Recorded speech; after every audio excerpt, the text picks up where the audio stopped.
The global switch to virtual platforms is having an impact on our kids' mental health. Joining us now with more, Tania DaSilva. Good morning. Right. Now, for kids learning from home, the social ostracization has brought on a number of mental health concerns. But what are you hearing from kids and families when it comes to the impacts on their mental health? So I think for kids, they're really starting to have that Zoom fatigue and they're kind of burning out a little bit in terms of how much time they're spending on the screen. But I find what we're hearing a lot is kids are starting to worry about that reintegration. So they're starting to bring up concerns like, is it going to be awkward when I reintegrate? Am I going to grow apart? Am I going to forget, how to interact? Is it going to be hard? So I think there's a lot of those worries too. They're already thinking about the future. Now, the switch to virtual platforms, however, has included online therapy. Are there any key advantages to this? There definitely are. And to be honest, we've actually been using the virtual platform even before the pandemic, and we already saw benefit for it back then. So it's easy, it's convenient, it's safe. It helps us avoid, transit and traffic and all those other hard things that might get in the way of actually showing up to sessions, especially for kids who are struggling with anxiety or depression, where there's just a lot going on in their life. They can sign on from anywhere they are. And that's something that we saw as a benefit before, but especially now, our kids are signing on from the car, from their room, from the backyard, wherever they feel comfortable, and it's actually helping them get their sessions in. So what can kids and parents, for that matter, expect from a virtual therapy session?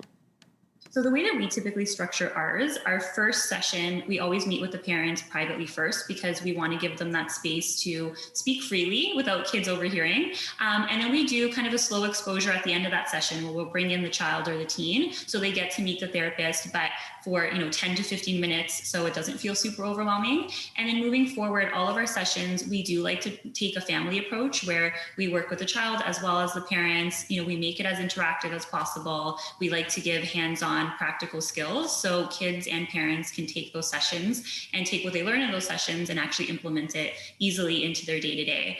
And I think the biggest part that I see from sessions is they actually start to develop a relationship with their therapist or whoever it is that they're working with, and they actually start valuing that and coming to sessions with things to share and to discuss, but from a positive light. So what can parents do if they are noticing their child struggle?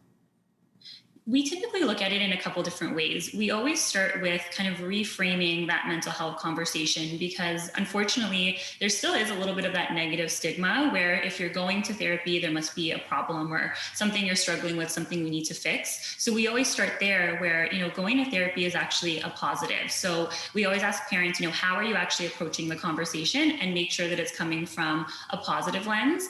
We also push for it to become a non-negotiable. So the same way that we expect our kids are going to exercise or eat healthy or put hygiene first, we want to start having those conversations where your mental health, understanding your emotions, regulating your emotions, these are all crucial life skills and things that we want to put forth as well. So those two things usually go hand in hand, but I think the biggest one is modeling it. So if families show up and they're like, what, we're going to come to these sessions too, we're going to do our part too, it does make it a lot easier. Kids pick up what they see.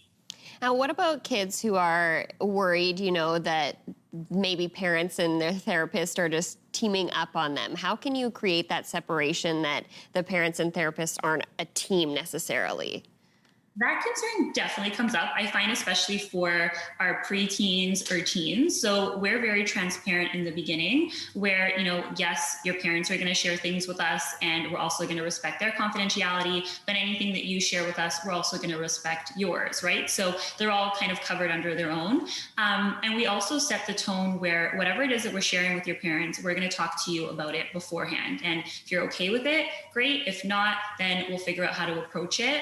Obviously, going into duty to report if it's something really severe that we do need to report to parents.